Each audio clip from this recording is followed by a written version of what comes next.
നിങ്ങൾക്ക് നല്ല ഉദാഹരണവും നല്ല ടൈമിങ്ങും കിട്ടുന്ന ഈ ഒരു പ്രൊഡക്റ്റ് പരിചയപ്പെടുത്തുന്നതിന് മുമ്പേ ഇത് യൂസ് ചെയ്തിട്ടുള്ള ഒരു പേഷ്യൻ്റെ റിവ്യൂ ഒന്ന് കേട്ട് നോക്കി. അവർക്ക് 2 വർഷത്തിന് ശേഷമാണ് ഇത്രയും ഹാപ്പി ആയിട്ട് അവർ നിന്നതെന്നുള്ളതാണ് അവർ വോയിസിൽ പറയുന്നത്. ഈ വോയിസ് ഒന്ന് കേൾക്കൂ. കഴിച്ചതിന് ശേഷം അത് ബന്ധപ്പെട്ടു.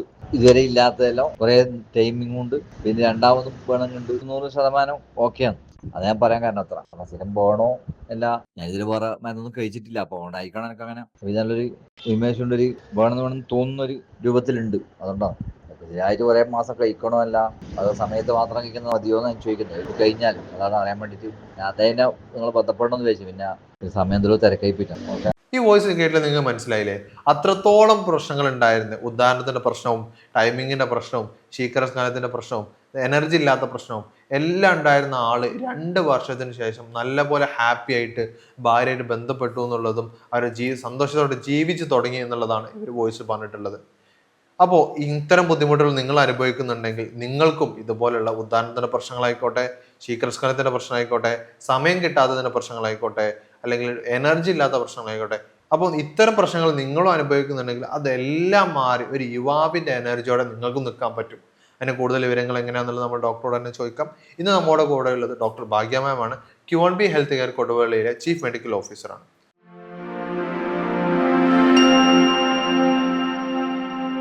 ഇപ്പോൾ ഡോക്ടറെ, നമ്മൾ ഈ പറഞ്ഞൊരു പേഷ്യൻറ്റിൻ്റെ വിഷയം ഇപ്പോൾ ഡോക്ടർക്ക് അറിയാലോ. 2 വർഷത്തിന് ശേഷമാണ് അവർ നല്ലപോലെ ഒരു ഹാപ്പി ആയിട്ട് ജീവിച്ച് തുടങ്ങി എന്നുള്ളതാണ് അവർ പറഞ്ഞിട്ടുള്ളത്. ശരിക്കും എന്താണ് ശരിക്കും ഉദാഹരണ പ്രശ്നം എന്ന് പറയുന്നത്? അപ്പം ഉദാഹരണ വൈകല്യങ്ങൾ 2 രീതിയിൽ കാണിക്കാം. ഒന്ന് ഇറക്ഷൻ പ്രോബ്ലം ആയിട്ട് ഉദാഹരണ പ്രശ്നം, അതായത് ബലക്ഷയം, അല്ലെങ്കിൽ അവർക്ക് പ്രോപ്പറായിട്ട് ഉദ്ധരിക്കാൻ ആ ഒരു ഇതില്ല, ശക്തിയില്ല, അങ്ങനെയുള്ളൊരു പ്രശ്നമായിട്ട് കാണിക്കാം. അതുപോലെ തന്നെ രണ്ടാമതായിട്ട് പറയുന്നത് പ്രിമച്വർ ഇജാക്കുലേഷൻ അഥവാ ശീഘ്രസ്ഖലനം. ഈ 2 രീതിയിലാണ് ഒട്ടുമിക്ക ആളുകളിലും പ്രശ്നങ്ങൾ കാണിക്കുന്നത്. അപ്പം നമ്മൾ മെയിനായിട്ട് നോക്കുന്ന സമയത്ത് ഈ ഒരു പെനിസിലോട്ടുള്ള സർക്കുലേഷൻ കുറയുക, അവിടേക്ക് രക്തയോട്ടം കുറയുന്നതിൻ്റെ ഭാഗമായിട്ടാണ് ഈ ബലക്ഷയവും കാര്യങ്ങളൊക്കെ ആളുകളിൽ കാണിക്കുന്നത്. അപ്പോൾ ഒരുപാട് റീസൺസ് ഉണ്ട്. പല ആളുകളിലും പല കാരണങ്ങളാണ്. ഒരു അസുഖം ഇല്ലാത്ത ആളുകളിൽ പോലും ഇത്തരം ബുദ്ധിമുട്ടുകൾ വന്നിട്ടുണ്ട്. അപ്പം അതൊരു ഹിഡൻ എന്തെങ്കിലും ഒരു കാരണങ്ങളായിരിക്കാം. നമ്മൾ പലരും ആ ഒരു പേഷ്യൻറ്റിനോട് ചോദിച്ചറിയുന്ന സമയത്താണ് നമ്മൾ മനസ്സിലാക്കുന്നത്. ഓക്കെ, ഇപ്പോൾ പല കാരണങ്ങൾ കാരണം ഈ ബ്ലഡ് സർക്കുലേഷൻ ആണെന്നുണ്ടെങ്കിൽ ഉദാഹരണ പ്രശ്നം ഉണ്ടാവും. അപ്പോൾ അതുപോലെ തന്നെ നമ്മളിപ്പോൾ ഡോക്ടർ ഇപ്പോൾ പറഞ്ഞ പോലെ തന്നെ നമ്മൾ ശീഘ്രസ്ഖലനം എന്ന് പറഞ്ഞു. എന്തുകൊണ്ടാണ് ഈ ശീഘ്രസ്ഖലനം വരുന്നത്? പ്രിമച്വർ ഇജാക്കുലേഷൻ അഥവാ ശീഘ്രസ്ഖലനം, അതായത് 1-2 സെക്കൻഡിനുള്ളിൽ തന്നെ ശുക്ലം പുറത്തോട്ട് വരുന്ന കണ്ടീഷനാണ് നമ്മൾ പ്രിമച്വർ ഇജാക്കുലേഷൻ എന്ന് പറയുന്നത്. അതിൻ്റെ ഒരു പ്രധാനപ്പെട്ട റീസൺ എന്ന് വെച്ച് കഴിഞ്ഞാൽ ഒന്നെങ്കിലും ഒരു ഹോർമോണൽ ഇംബാലൻസ് അവരുടെ ബോഡിയിൽ ഉണ്ടാവും. ഈ ടെസ്റ്റോസ്റ്ററോൺ ഹോർമോൺസിലൊക്കെ വ്യതിയാനങ്ങൾ ഉണ്ടാവും. അല്ലാതെ തന്നെ നമ്മുടെ ബോഡിയിൽ ഒരു ഹീറ്റ്, അതായത് പെട്ടെന്ന് ചൂട്, എപ്പോഴും ബോഡി വല്ലാതെ ചൂടായി കിടക്കുന്ന ആളുകൾ ഉണ്ടായിരിക്കാം. ചിലപ്പോൾ അവർ പണ്ട് മുതലേ അങ്ങനെയായിരിക്കും. അപ്പം അത്തരം ആളുകളിൽ ഇത്തരം പ്രശ്നങ്ങൾ അവരൊരു അഡോളസെൻ്റ് ഏജിലോട്ടൊക്കെ എത്തുന്ന സമയത്ത് അവർക്ക് നോട്ട് ചെയ്യാൻ പറ്റുന്ന ഒരു കാര്യമാണ്. ഓക്കെ, ശരിക്കും എന്താണ് ഈ ഉദാഹരണ പ്രശ്നം ആയിക്കോട്ടെ, ശീഘ്രസ്ഖലനം ആയിക്കോട്ടെ, ഇതിനൊരു മെയിൻ റീസൺ എന്താണ് ശരിക്കും വരുന്നത്? അപ്പോൾ ഉദാഹരണ പ്രശ്നങ്ങളും പ്രിമച്വർ ഇജാക്കുലേഷനും ഒക്കെ നമ്മൾ എടുക്കുന്ന സമയത്ത് ദ മെയിൻ കോസ് എന്ന് പറയുന്നത് ഒട്ടുമിക്ക ആളുകളിലും ഡയബറ്റീസ് ആണ്. 80% പേഷ്യൻസിലും ഒരു പ്രധാനപ്പെട്ട റീസൺ എന്ന് പറയുന്നത് പ്രമേഹ രോഗമാണ്. പ്രമേഹ രോഗമുള്ള ആളുകളിൽ ഒരു 5 വർഷത്തിൻ്റെ മുകളിലായിട്ട് നിങ്ങൾക്ക് പ്രമേഹ രോഗം കിടക്കുന്നുണ്ടെങ്കിൽ ഇത് നമ്മുടെ ഞരമ്പുകളെ ബാധിക്കാനുള്ള ചാൻസസ് ഉണ്ട്. അപ്പോൾ അതിൻ്റെ ഭാഗമായിട്ട് അവിടേക്കുള്ള സർക്കുലേഷൻ കുറയുന്നതുകൊണ്ടാണ് ഞരമ്പുകൾ വീക്ക് ആവുന്നത്. അതുകൊണ്ടാണ് ഇത്തരം ഉദാഹരണ പ്രശ്നങ്ങൾ, അല്ലെങ്കിൽ കൈകാലുകൾക്ക് തരിപ്പ്, മരവിപ്പൊക്കെ ആയിട്ട് ആളുകളിൽ പ്രസൻറ്റ് ചെയ്യുന്നത്. അതുപോലെ ഒരുപാട് റീസൺസ് ഉണ്ട്. ഇപ്പോൾ കൊളസ്ട്രോൾ കൂടി, കൊഴുപ്പ് കൂടിക്കഴിഞ്ഞാൽ നമ്മുടെ ബോഡിയിൽ ഈ ബ്ലഡ് വെസൽസ്, അതായത് നമ്മുടെ രക്തം പോകുന്ന രക്തക്കുഴലുകളുണ്ട്, ഈ കുഴലുകളിനകത്ത് എന്ത് ചെയ്യും, ബ്ലോക്ക് ഫോർമേഷൻ വരും. അതായത് വന്നിട്ട് ഈ കൊഴുപ്പുകളും കാര്യങ്ങളൊക്കെ വന്ന് അടിഞ്ഞു കൂടും. ഇപ്പോൾ ഗ്ലൂക്കോസ് മോളിക്യൂൾസ് ആണെങ്കിലും എല്ലാം വന്ന് അടിഞ്ഞു കൂടും. അടിഞ്ഞു കൂടുന്ന സമയത്ത് എന്താണ്, പ്രോപ്പറായിട്ടൊരു രക്തയോട്ടം നടക്കില്ല. അപ്പം അങ്ങനെ വരാം. അതുപോലെ തന്നെ ബ്ലഡ് പ്രഷർ കൂടുന്ന സമയത്ത് വരാം. ഒബെസിറ്റി നമുക്ക് ഒബ്വിയസ്ലി അറിയുന്ന കാര്യമാണ്. വെയിറ്റ് കൂടുന്ന കണ്ടീഷനാണ്, അവിടെ കൊഴുപ്പ് കൂടാനുള്ള ചാൻസസ് ഉണ്ട്. അല്ലെങ്കിൽ എന്തെങ്കിലും ഒരു ഇഞ്ചുറി ആയിരിക്കാം, നിങ്ങൾ എവിടെന്നെങ്കിലും വീണിട്ട്, അല്ലെങ്കിൽ നിങ്ങൾ കുറേ കാലം മെഡിസിൻസ് ഒക്കെ കഴിക്കുന്ന ആളുകളിൽ, അങ്ങനെയുള്ള ആളുകളിലും ഇത്തരം പ്രശ്നങ്ങളൊക്കെ വരാനുള്ള ചാൻസസ് ഉണ്ട്. പിന്നെ ഹോർമോണൽ ഇംബാലൻസ് ആണ്, ടെസ്റ്റോസ്റ്ററോൺ ഹോർമോൺസിൻ്റെ ഒക്കെ. അതാണ് ഒട്ടുമിക്ക ആളുകളും താല്പര്യമില്ലായ്മയായിട്ട് പറയുന്നത്. അപ്പോൾ അവർക്ക് നല്ല രീതിയിൽ മുടി കൊഴിച്ചിലുണ്ടായിരിക്കാം, അവരുടെ ഒരു മസിൽ മാസ് കുറയുന്നതായിട്ട് കാണാം, അപ്പോൾ അവരുടെ ടോണിൽ ചേഞ്ചസ് വരാം. അപ്പോൾ ഇത്തരം പുരുഷന്മാരിൽ ഒരു ഹോർമോണൽ ചേഞ്ചസ് ആണ് മെയിനായിട്ട് കോസായിട്ട് കാണുന്നത്. ഓക്കെ, ഇപ്പോൾ നമ്മളിപ്പോൾ പറയുകയാണെന്നുണ്ടെങ്കിൽ ഉദാഹരണ പ്രശ്നം മെയിനായിട്ട് ഉണ്ടാക്കുന്നത് ഒന്ന് ഡോക്ടർ പറഞ്ഞിട്ട് ഒന്ന് പ്രമേഹമാണ്, അതിൻ്റെ നമ്മളെ ഭക്ഷണ ലൈഫ് സ്റ്റൈലിൽ പ്രശ്നങ്ങൾ വരുന്നുണ്ട്, പിന്നെ ഒന്ന് താല്പര്യക്കുറവ്, അങ്ങനത്തെ ബുദ്ധിമുട്ടുകളൊക്കെ പറഞ്ഞിട്ടുണ്ട്. ശരിക്കും നമ്മളെ ഈ ലൈഫ് സ്റ്റൈൽ എങ്ങനെയാണ് നമുക്കിപ്പോൾ നമ്മൾ കഴിക്കുന്ന ഭക്ഷണങ്ങളൊക്കെ ഇതിനെ പോലെ നല്ലപോലെ എഫക്റ്റ് ചെയ്യുന്നുണ്ടെന്ന് ഇപ്പോൾ ഡോക്ടർ പറഞ്ഞു. ശരിക്കും എന്തൊക്കെ ഭക്ഷണങ്ങളാണ് ശരിക്കും നമ്മൾ ഉദാഹരണം നശിപ്പിക്കുന്നത്? അപ്പം നമ്മൾ ഈ ഉദാഹരണ പ്രശ്നമായിട്ട് വരുന്ന ആളുകൾക്ക് നമ്മൾ മെഡിസിൻസ് കൊടുക്കും. മെഡിസിൻസ് കൊടുക്കുന്ന സമയത്ത് ചിലപ്പോൾ അവർക്ക് 1 മന്തിൽ നല്ല രീതിയിൽ ഉദാഹരണം കിട്ടിയിട്ടുണ്ടായിരിക്കാം. അവർ മെഡിസിൻ സ്റ്റോപ്പ് ചെയ്യുന്ന സമയത്ത് അവർക്ക് വീണ്ടും ഈ പ്രശ്നങ്ങൾ വരുന്നുണ്ട്. അതിൻ്റെ ഒരു പ്രധാനപ്പെട്ട റീസണാണ് ഇപ്പം പറഞ്ഞത് ഭക്ഷണ രീതി. ഭക്ഷണ രീതിയിൽ ഒരുപാട് ഇമ്പോർട്ടൻസ് ഉണ്ട്. നമ്മൾ ഭക്ഷണ രീതിയും നമ്മുടെ ബോഡിയും എല്ലാം ഒരുപോലെ മെയിൻറ്റെയിൻ ചെയ്ത് പോകണം. അതിൻ്റെ കൂടെ മെഡിസിൻസ് എടുക്കുന്ന സമയത്താണ് പിന്നെയും നിങ്ങൾ മെഡിസിൻസ് സ്റ്റോപ്പ് ചെയ്യുമ്പോൾ നിങ്ങൾക്ക് ഈ പ്രശ്നം തിരിച്ചു വരില്ല. നിങ്ങൾ അതായത് നമ്മൾ ഭക്ഷണ രീതി എന്ന് പറയുമ്പോൾ ഇപ്പോൾ ചോദിച്ചത് എന്തൊക്കെയാണ് ഒഴിവാക്കേണ്ട ഭക്ഷണങ്ങൾ എന്നാണ്. ഒഴിവാക്കേണ്ട ഭക്ഷണങ്ങൾ എന്ന് ചോദിച്ചു കഴിയുമ്പോൾ നമ്മുടെ ബോഡിയിൽ കൊഴുപ്പ് ഉണ്ടാക്കുന്നത് എന്തൊക്കെയാണ് അതാണ്. ഈ കൊഴുപ്പ് എന്ന് പറയുന്നത് ഇപ്പോൾ ഡയബറ്റീസ് ഉള്ള ആളുകൾ പലരും ചോദിക്കാറുണ്ട്, ഞാൻ കൊഴുപ്പുള്ള ഭക്ഷണം കഴിച്ചാൽ പ്രശ്നമുണ്ടോ, എനിക്ക് ഷുഗർ അല്ലേ എന്നുള്ളൊരു കാര്യം. ഈ കൊഴുപ്പുള്ള ഭക്ഷണം എന്ന് പറയുന്നത് നമ്മളിപ്പോൾ ചോറ് കഴിച്ച് കഴിഞ്ഞാലും പഞ്ചസാര കഴിച്ച് കഴിഞ്ഞാലും ഇതെല്ലാം തന്നെ നമ്മുടെ ബോഡിയിൽ പോയിട്ട് കൊഴുപ്പായിട്ടാണ് മാറുന്നത്. ഇത് ഡൈജഷൻ കഴിഞ്ഞാൽ ഇത് ശരീരത്തിൽ കൊഴുപ്പായിട്ടാണ് മാറുന്നത്. അതുകൊണ്ട് നിങ്ങൾ മധുരം കൂടിയ ഫുഡുകൾ കഴിക്കുന്നതും ചോറ് കൂടുതലായിട്ട് കഴിക്കുന്നതും ഫാസ്റ്റ് ഫുഡ് കൂടുതലായിട്ട് കഴിക്കുന്നതും കോളകൾ, ജ്യൂസുകൾ എല്ലാം തന്നെ നല്ല എമൗണ്ടിൽ കഴിക്കുക, ഡെയിലി കഴിക്കുക. ഇത്തരം സാഹചര്യങ്ങളിൽ നിങ്ങളുടെ ബോഡിയിൽ കൊഴുപ്പ് കൂടാനും ഇത്തരം ബ്ലോക്ക് ഫോർമേഷൻ ഉണ്ടാവാനുള്ള ചാൻസസ് ഉണ്ട്. ഓക്കെ, ഇപ്പോൾ ഇത്തരം പ്രശ്നങ്ങൾ അനുഭവിക്കുന്ന ആളുകൾ, ഇപ്പോൾ ഉദാഹരണ പ്രശ്നങ്ങളായിക്കോട്ടെ, ശീഘ്രസ്ഖലനങ്ങളായിക്കോട്ടെ, എങ്ങനെയാണ് നമ്മളൊരു ഇൻഫിനിറ്റ് ഡ്രൈവ് ഇവർക്ക് ഇത്രത്തോളം റിസൾട്ട് ഉണ്ടാക്കി കൊടുക്കാൻ പറ്റുന്നത്? അപ്പോൾ നമുക്ക് എല്ലാവർക്കും അറിയുന്ന ഒരു കാര്യമാണ്, പണ്ട് മുതലേ നിങ്ങളെല്ലാവരും ഇത്തരം പ്രശ്നങ്ങളൊക്കെ വന്നിട്ട് ഇപ്പോൾ കടകളിലൊക്കെ പോയിട്ട് അല്ലെങ്കിൽ ഒട്ടുമിക്ക ആളുകൾ ആദ്യം ഒന്ന് സെലക്ട് ചെയ്യുക കുറച്ചൊരു ആയുർവേദിക് മെഡിസിൻസ് ആണ്. അപ്പോൾ അതിൽ നമ്മൾ ഏറ്റവും ഇമ്പോർട്ടൻ്റ് ആയിട്ടുള്ള ഒരു കാര്യമാണ് അമുക്കുരം, അശ്വഗന്ധം എന്നൊക്കെ പറയുന്നത്. ഈ അശ്വഗന്ധ എന്ന് പറയുന്നത് നിങ്ങളുടെ ബോഡിയിൽ നല്ല രീതിയിൽ സ്റ്റാമിന ഇൻക്രീസ് ചെയ്യാനും ഈ ടയേർഡ്നെസ് കുറയ്ക്കാനും ബ്ലഡ് സർക്കുലേഷൻ ഇമ്പ്രൂവ് ചെയ്യാനും എല്ലാത്തിനും നല്ലതാണിത്. നല്ലൊരു ഉറക്കം കിട്ടാനൊക്കെ തന്നെ നല്ല രീതിയിൽ ഹെൽപ്പ് ചെയ്യുന്നുണ്ട്. ഡിപ്രഷൻ പോലുള്ള പ്രശ്നങ്ങളൊക്കെ നമുക്ക് കുറച്ചെടുക്കാൻ ഈ അശ്വഗന്ധ നന്നായിട്ട് ഹെൽപ്പ് ചെയ്യുന്നുണ്ട്. അപ്പോൾ ഇതിലൊരു മെയിൻ ഇൻഗ്രീഡിയൻ്റ് എന്ന് പറയുന്നത് അശ്വഗന്ധ അഥവാ അമുക്കുരാണ്. അതുപോലെ തന്നെ ഇതിനകത്ത് ഞെരിഞ്ഞിൽ വരുന്നുണ്ട്, അതുപോലെ തന്നെ സിന്നമൺ വരുന്നുണ്ട്, സിഞ്ചിബർ ഇഞ്ചി വരുന്നുണ്ട്. അപ്പോൾ ഇതിൻ്റെയൊക്കെ എക്സ്ട്രാക്റ്റ് ആണ് ഈ മെഡിസിനിൽ വരുന്നത്. അതുകൊണ്ട് തന്നെ ഇത് ബോഡിയിൽ വരുന്ന കൊഴുപ്പിനെ കുറയ്ക്കാനും ഹെൽപ്പ് ചെയ്യുന്നുണ്ട്, സർക്കുലേഷൻ കൂട്ടാനും സഹായിക്കുന്നു. ഓക്കെ, ഇപ്പോൾ നമ്മൾ ഒരുപാട് ആളുകൾ ഇപ്പം ചെയ്യുന്നൊരു കാര്യമാണ് ആദ്യം തന്നെ വയാഗ്ര പോയി കഴിക്കുക എന്ന് പറയുന്നത്. ഇതിൻ്റെ ഒരു സൈഡ് എഫക്റ്റ് എന്തായിരിക്കും? അപ്പം ഞാൻ നേരത്തെ പറഞ്ഞു, ഈ വയാഗ്ര നിങ്ങൾ കഴിക്കുന്ന സമയത്ത് നിങ്ങൾക്ക് റിസൾട്ട് ഉണ്ടാവാം, പക്ഷേ വയാഗ്ര സ്റ്റോപ്പ് ചെയ്യുന്ന സമയത്ത് ഓട്ടോമാറ്റിക്കലി നിങ്ങൾക്ക് പ്രശ്നങ്ങളാണ് വരുന്നത്. അപ്പം വയാഗ്ര ഇങ്ങനെ കണ്ടിന്യൂസ് ആയിട്ട് കഴിക്കുക എന്ന് പറയുന്നത് നമ്മുടെ കിഡ്നിക്കാണെങ്കിലും ലിവറിനാണെങ്കിലും എല്ലാം പ്രശ്നമാണ്. അപ്പോൾ അത് ഏത് മെഡിസിൻ ആണെങ്കിലും നിങ്ങൾ വർഷങ്ങളോളം കഴിക്കുന്നത് ശരീരത്തിന് ദോഷം തന്നെയാണ്. പക്ഷേ നിങ്ങളൊരു ഡയറ്റ് പ്രോപ്പറായിട്ട് എടുത്ത് കഴിഞ്ഞ് അത് നിശ്ചിത കാലയളവിൽ നിങ്ങൾ മെഡിസിൻസ് കഴിക്കുന്നുണ്ടെങ്കിൽ പിന്നെ നിങ്ങൾക്ക് മെഡിസിൻ്റെ ആവശ്യം ഉണ്ടാവില്ല. ഡയറ്റ് നമുക്ക് എപ്പോഴും എടുക്കാൻ പറ്റുന്ന ഒരു പോസിബിൾ ആയിട്ടുള്ളൊരു കാര്യമാണ്. അതിൽ തന്നെ നല്ല രീതിയിൽ ആളുകൾക്ക് ഇമ്പ്രൂവ്മെൻറ്റ് വന്നിട്ടുണ്ട്. ഇപ്പം നമ്മുടെ ക്ലിനിക്കിൽ വന്ന പേഷ്യൻസ് ആണെങ്കിലും ഇതാണ് പറയുന്നത്, അവർക്ക് മെഡിസിൻസ് അധികം കഴിക്കേണ്ടി വന്നിട്ടില്ല. നിശ്ചിത കാലയളവിൽ അവർ കഴിച്ചു, പിന്നെ അവർ പ്രോപ്പറായിട്ടുള്ളൊരു ഡയറ്റ് എടുത്തു, എക്സസൈസ് ചെയ്തു, വെയിറ്റ് കുറഞ്ഞു, ബോഡിയിലെ ഫാറ്റ് കുറഞ്ഞു, അവർക്ക് നല്ല കംപ്ലീറ്റ് ആയിട്ടുള്ള ഒരു ഉന്മേഷം കാര്യങ്ങളൊക്കെയാണ് അവർക്ക് കിട്ടിയിട്ടുള്ളത്. അപ്പോൾ ഓക്കെ, ഇപ്പോൾ ഡോക്ടർ പറഞ്ഞിട്ടുള്ള ഇത്തരം പ്രശ്നങ്ങൾ നിങ്ങൾ അനുഭവിക്കുന്നുണ്ടെങ്കിൽ ഡോക്ടറുടെ കൺസൾട്ടേഷൻ എടുക്കാവുന്നതാണ്. ഓൺലൈനായിട്ടും ഓഫ്ലൈനായിട്ടും കൺസൾട്ടേഷൻ അവൈലബിൾ ആണ്.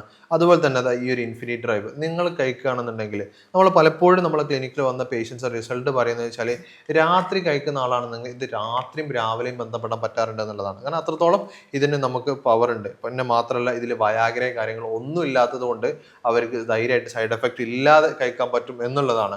അപ്പോൾ ഇതിനെക്കുറിച്ച് നിങ്ങൾ കൂടുതലായിട്ട് അറിയണമെന്നുണ്ടെങ്കിൽ താഴെ കാണുന്ന നമ്പറിൽ കോൺടാക്ട് ചെയ്താൽ മതി. നിങ്ങൾക്ക് ഓൺലൈൻ കൺസൾട്ടേഷൻ എടുക്കുകയാണെന്നുണ്ടെങ്കിൽ നിങ്ങളുടെ വീട്ടിലേക്കോ അല്ലെങ്കിൽ നിങ്ങൾ പറയുന്ന സ്ഥലങ്ങളിലേക്ക് ഇത് കൊറിയർ എത്തിച്ചു തരാവുന്നതാണ്. അപ്പോൾ അതിനെക്കുറിച്ച് അറിയണമെന്നുണ്ടെങ്കിൽ താഴെ കാണുന്ന നമ്പറിൽ കോൺടാക്ട് ചെയ്താൽ മതി.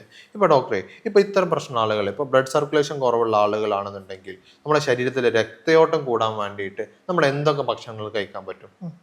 രക്തയോട്ടം കൂടാൻ വേണ്ടിയിട്ട് നമ്മൾ മെയിനായിട്ടും എക്സസൈസ് ചെയ്യണം. അത് തന്നെയാണ് ബോഡിയിൽ നല്ല രീതിയിൽ ബ്ലഡ് സർക്കുലേഷൻ കൂട്ടുന്നത്. അതിൻ്റെ കൂടെ തന്നെ നമ്മൾ കഴിക്കേണ്ടതെന്ന് പറഞ്ഞു കഴിഞ്ഞാൽ ബീട്രൂട്ട് നല്ല രീതിയിൽ ബോഡിയിൽ സർക്കുലേഷൻ കൂട്ടുന്നതാണ്. പോമോഗ്രാനേറ്റ് അഥവാ അനാറ് നമ്മൾ എല്ലാ ദിവസവും ഒരു ഹാഫ് പോർഷൻ കഴിക്കുന്നത് നല്ലതാണ്. അതുപോലെ തന്നെ ആൻറ്റി ഓക്സിഡൻസ് എല്ലാം തന്നെ നിങ്ങൾ കഴിക്കുക. അത് നിങ്ങളുടെ ശരീരത്തിൽ ഫാറ്റ് കുറയ്ക്കുന്നതിനൊക്കെ ഹെൽപ്പ് ചെയ്യും. ഇപ്പോൾ കറുവപ്പട്ട ഇട്ട് തിളപ്പിച്ചിട്ടുള്ള വെള്ളം കുടിക്കുന്നത്, അതുപോലെ ജീരകം ഇട്ട് തിളപ്പിച്ചിട്ടുള്ള വെള്ളം കുടിക്കുന്നതൊക്കെ തന്നെ നമ്മുടെ ബോഡിക്ക് നല്ല രീതിയിലുള്ള കൊഴുപ്പും കാര്യങ്ങളൊക്കെ കുറയ്ക്കുന്നതിന് ഹെൽപ്പ് ചെയ്യുന്നുണ്ട്. ഓക്കെ, അപ്പോൾ അതുപോലെ തന്നെ പറയുകയാണെന്നുണ്ടെങ്കിൽ നമ്മുടെ ശരീരത്തിൽ നമുക്ക് കുറച്ചുകൂടി ടൈമിങ് കൂട്ടി കിട്ടണമെന്നുണ്ടെങ്കിൽ നമ്മൾ എന്തൊക്കെയാണ് ചെയ്യേണ്ടത്? ഇപ്പോൾ ടൈമിങ് കൂടുന്ന ഒരു കാര്യം എന്ന് പറയുന്നത് ആദ്യം തന്നെ ഞാൻ നേരത്തെ പറഞ്ഞ പോലെ ബോഡി നന്നായിട്ട് ഹീറ്റ് ആവുന്ന ആളുകളാണോ നോക്കണം. അങ്ങനെ ഹീറ്റ് ആവുന്ന ആളുകളാണെങ്കിൽ നിങ്ങൾ കൂടുതലായിട്ട് ഈ നോൺ വെജ് സ്പൈസി ഫുഡുകളൊക്കെ കൂടുതൽ കഴിക്കുക, അല്ലെങ്കിൽ ഈ അതായത് കാർബണേറ്റഡ് ഡ്രിങ്ക്സുകളുണ്ട്, ഈ കോള ജ്യൂസുകളൊക്കെ വല്ലാതെ കഴിക്കുന്ന ആളുകളിലൊക്കെ ഈ ടൈമിങ്ങിൻ്റെ പ്രശ്നം നല്ല രീതിയിൽ ഉണ്ടാവാറുണ്ട്. അപ്പോൾ അത്തരം ഐറ്റംസുകളൊക്കെ നിങ്ങൾ മാറ്റി നിർത്തുക. വെള്ളം നന്നായിട്ട് കുടിക്കുക. ഫ്രൂട്ട്സ് ആൻഡ് വെജിറ്റബിൾസ് മാക്സിമം ഉൾപ്പെടുത്തുക. അതായത് വൈറ്റമിൻ സി റിച്ച് ആയിട്ടുള്ള പേരയ്ക്ക, അതുപോലെ തന്നെ നമ്മുടെ നാരങ്ങ, മുസമ്പി, ഇതൊക്കെ നന്നായിട്ട് കുടിക്കാൻ വേണ്ടിയിട്ട് കഴിക്കാൻ വേണ്ടിയിട്ടൊക്കെ നിങ്ങൾ നോക്കുക. ഇപ്പോൾ നമ്മൾ നമ്മളെ വീഡിയോൻ്റെ ആദ്യം സംസാരിച്ചൊരു കാര്യമാണ് നമ്മൾ ഡയബറ്റിക് ഉള്ള ആളുകൾക്ക് ഉദാഹരണ പ്രശ്നം നല്ലപോലെ ഉണ്ടാകുന്നുണ്ട്. ഇപ്പോൾ ഈ ഡയബറ്റിക് പോലെ നമ്മൾ കൊളസ്ട്രോൾ അതുപോലെ യൂറിക് ആസിഡ് ഇതൊക്കെ നമുക്ക് ചിലപ്പോൾ കാരണമായിട്ട് വരാറുണ്ട്. അപ്പോൾ ഇത്തരം പ്രശ്നങ്ങളാണ് അനുഭവിക്കുന്നുണ്ടെങ്കിൽ അതിന് നമ്മൾ എങ്ങനെയാണ് നമ്മൾ തരണം ചെയ്യുക? ഇപ്പോൾ ഡയബറ്റീസ് ആണെങ്കിൽ നമ്മൾ ഡയബറ്റിക് കുറയ്ക്കാനുള്ള കാര്യങ്ങൾ ചെയ്യണം. അതായത് നിങ്ങളുടെ രക്തത്തിൽ ഷുഗറിൻ്റെ അളവ് കൂടുതലാണ്, അതിനുള്ള ഒരു റീസൺ എന്തെങ്കിലും ഉണ്ടാവും. നിങ്ങൾ ചിലപ്പോൾ ഫുഡ് കഴിക്കുന്നതായിരിക്കാം, അല്ലെങ്കിൽ നിങ്ങൾ വ്യായാമമില്ലാത്തൊരു ജീവിത രീതിയായിരിക്കാം. അപ്പോൾ ഇത്തരം കോസസ് എന്തെങ്കിലും ഉണ്ടോ നിങ്ങൾ മനസ്സിലാക്കിയിട്ട് ഡയബറ്റീസിൻ്റെ ഒക്കെ ഒരു ഡയറ്റ് എടുക്കുക. നിങ്ങൾ ഡയറ്റ് എടുക്കുന്ന സമയത്ത് തന്നെ നല്ല രീതിയിൽ ഷുഗർ ലെവൽ നിങ്ങൾക്ക് കുറയും. അപ്പോൾ ആ ഒരു രീതി നിങ്ങൾ ഫോളോ ചെയ്യുക. അതുപോലെ ഇപ്പോൾ യൂറിക് ആസിഡ് ഒക്കെ ആണെങ്കിൽ ഒന്ന് ജസ്റ്റ് ടെസ്റ്റ് ചെയ്യുന്നത് എപ്പോഴും നല്ലതാണ്. എപ്പോഴും നിങ്ങൾ ആദ്യം മനസ്സിലാക്കേണ്ട ഒരു ബോഡി ചെക്കപ്പ് നടത്തുക. ഇപ്പോൾ ചില ആളുകൾ ഈ ഉദാഹരണ പ്രശ്നമായിട്ട് ആദ്യം കാണിക്കാറുണ്ട്, അതിനുശേഷമാണ് അവരുടെ ബോഡിയിൽ അവർ ഇതുണ്ട് മറ്റ് അസുഖങ്ങളുണ്ട് എന്നൊക്കെ മനസ്സിലാക്കുന്നത്. അപ്പം അത് ചിലപ്പോൾ നമ്മൾ ആദ്യം അത്ര ഇമ്പോർട്ടൻസ് കൊടുക്കില്ല, പിന്നെ പുറത്ത് പറയാനുള്ള നമുക്കൊരു മടിയൊക്കെയാണ് ഒട്ടുമിക്ക പേഷ്യൻസിന്. അപ്പോൾ അതുകൊണ്ട് തന്നെ അവർ അതൊക്കെ മറച്ച് വെച്ചിട്ട് ഇരിക്കും. പിന്നെയാണ് അവർ ഇതിനെക്കുറിച്ച് കൂടുതൽ അറിയുമ്പോഴാണ് കൂടുതൽ ഇമ്പോർട്ടൻസ് കൊടുക്കുക. അപ്പോൾ ആദ്യം തന്നെ നിങ്ങൾ ഡയബറ്റീസ് കാര്യങ്ങളൊക്കെ ഉണ്ടോയെന്ന് നോക്കുക, അതിൻ്റെ ഡയറ്റ് എടുക്കുക, എന്നിട്ട് എന്ത് ചെയ്യുക, ഈ ഉദാഹരണ പ്രശ്നങ്ങൾ ക്ലിയർ ഔട്ട് ചെയ്യാനുള്ള കാര്യങ്ങളും കൂടി ചെയ്യുക.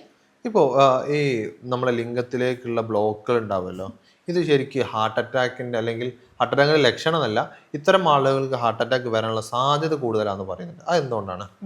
അതായത് ഹാർട്ട് അറ്റാക്ക് വരുന്നതിൻ്റെ മുൻപ് ഞാൻ നേരത്തെ പറഞ്ഞു, ഒട്ടുമിക്ക ആളുകൾക്കും വരുന്ന ഒരു പ്രശ്നമാണ് ഉദാഹരണ പ്രോബ്ലം എന്ന് പറയുന്നത്. അപ്പോൾ ഉദാഹരണ പ്രശ്നം അവർ അത്ര മൈൻഡ് ചെയ്യില്ല. അത് ഓക്കെ, അതെന്ത് മറ്റെന്തെങ്കിലും കാരണങ്ങൾ കൊണ്ടാണെന്ന് കരുതും. അത് കഴിഞ്ഞ് ചിലപ്പോൾ ഒരു മാസമൊക്കെ കഴിയുമ്പോഴായിരിക്കും അവർക്ക് ബ്ലോക്കുള്ള കാര്യങ്ങളൊക്കെ മനസ്സിലാക്കുന്നത്. അതായത് ശരീരത്തിൻ്റെ എല്ലാ ഭാഗങ്ങളിലും ബ്ലഡ് വെസൽസ് ഉണ്ട്. അപ്പം അവിടെയൊക്കെ തന്നെ നമ്മുടെ ശരീരത്തിൽ കൊഴുപ്പ് കൂടിയാൽ അവിടെയൊക്കെ തന്നെ എന്ത് സംഭവിക്കും, ബ്ലോക്ക് ഫോർമേഷൻ കാണിക്കും. അപ്പോൾ അതിലൊരു മെയിൻ പ്രശ്നം പുരുഷന്മാരെ സംബന്ധിച്ചിടത്തോളം ഒരു കാണുന്നതാണ് ഇറക്ടൈൽ ഡിസ്ഫങ്ഷൻ എന്ന് പറയുന്നത്. അതായത് ഈ ബ്ലഡ് വെസൽസിൽ ബ്ലോക്ക് ഫോർമേഷൻ ഉണ്ടാവുന്നു. അപ്പം അതുപോലെ തന്നെയാണ് നമ്മുടെ ഹാർട്ടിലോട്ട് പോകുന്ന ബ്ലഡ് വെസലിലും ബ്ലോക്ക് ഫോർമേഷൻ ഉണ്ടാവുന്നത്. ഇപ്പം ഇത് നമ്മൾ അത്ര നെഗ്ലക്റ്റ് ചെയ്യില്ല, കാരണം ഇത് നമ്മുടെ ഒരു ലൈഫ്, അതായത് നമുക്കൊരു ഡെത്ത് സംഭവിക്കുന്ന ഒരു കാര്യമല്ല ഉദാഹരണ പ്രശ്നം എന്ന് പറയുന്നത്. പക്ഷെ ബ്ലോക്ക് വന്നതിന് ശേഷമാണ് നമ്മൾ ചിലപ്പോൾ ചിന്തിക്കുന്നുണ്ടാവുക, ഓക്കെ അതും ഒരു ബ്ലോക്ക് ആയതുകൊണ്ടായിരിക്കാം എനിക്കങ്ങനെ മുൻപേ ആ ഒരു സിംറ്റം വന്നത് എന്നുള്ളത്.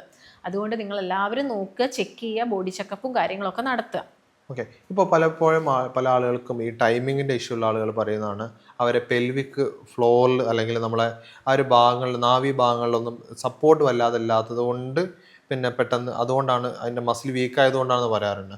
അപ്പോൾ അത്തരം ആളുകൾക്ക് നമുക്ക് സിമ്പിളായിട്ട് ചെയ്യാൻ പറ്റുന്ന എക്സസൈസുകൾ എന്തൊക്കെയാണ്? അല്ലെങ്കിൽ ഇപ്പോൾ പിന്നെ ശീഘ്രസ്കാരമുള്ള ആളുകൾക്ക്, ഇപ്പോൾ ചുരുക്കി പറയുകയാണെന്നുണ്ടെങ്കിൽ ശീഘ്രസ്കാരമുള്ള ആളുകൾക്ക് നമുക്കത് മാറ്റാൻ വേണ്ടി ചെയ്യാൻ പറ്റുന്ന എക്സസൈസുകൾ എന്തൊക്കെയാണ്?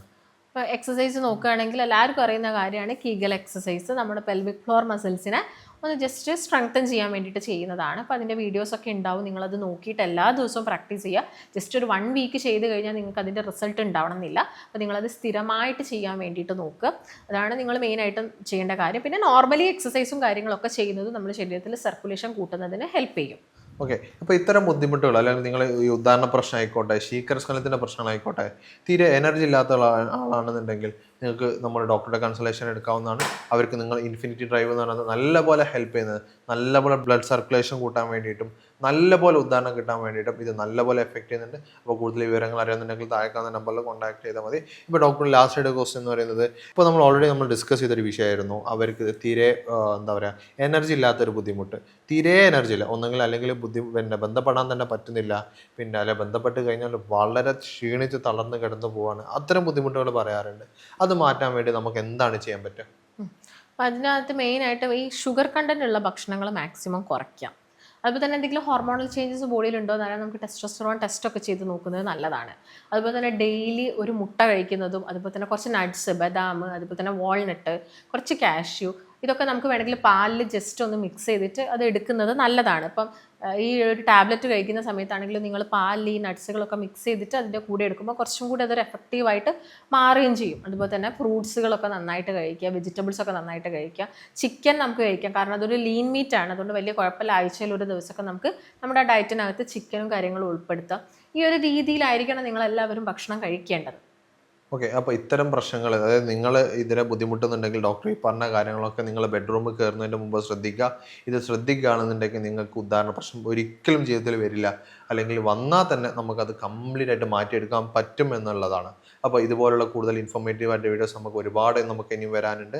അപ്പോൾ നിങ്ങൾക്ക് ഇതിൻ്റെ ഡോക്ടറെ കൺസൾട്ടേഷൻ വേണമെന്നുണ്ടെങ്കിൽ താഴെ നമ്പറിൽ കോൺടാക്ട് ചെയ്യാവുന്നതാണ്. അപ്പോൾ നിങ്ങൾക്ക് ഓൺലൈനായിട്ടും ഓഫ്ലൈനായിട്ടും കൺസൾട്ടേഷൻ ലഭിക്കണമെന്നുണ്ടെങ്കിൽ, ഇപ്പോൾ നിങ്ങൾ ദൂരെയുള്ള ആളുകളാണെന്നുണ്ടെങ്കിൽ നിങ്ങൾ ഓൺലൈനായിട്ട് കൺസൾട്ടേഷൻ എടുക്കാവുന്നതാണ്. അപ്പോൾ അതിനെക്കുറിച്ച് കൂടുതൽ അറിയണമെന്നുണ്ടെങ്കിൽ, പിന്നെ അതുപോലെ തന്നെ ഈ ഇൻഫിനിറ്റി ഡ്രൈവിന് കിട്ടാൻ വേണ്ടിയിട്ടും അല്ലെങ്കിൽ ഇതിനെക്കുറിച്ച് കൂടുതൽ അറിയണമെന്നുണ്ടെങ്കിലും താഴെ കാണുന്ന നമ്പറിൽ കോൺടാക്ട് ചെയ്താൽ മതി. മറ്റൊരു വീഡിയോ ആയിട്ട് നമുക്ക് വീണ്ടും കാണാം. ഇന്ന് നമ്മോട് കൂടെ ഉള്ളത് ഡോക്ടർ ഭാഗ്യ മാം ആണ്. Q&B ഹെൽത്ത് കെയർ കൊടുവള്ളിയിലെ ചീഫ് മെഡിക്കൽ ഓഫീസറാണ്.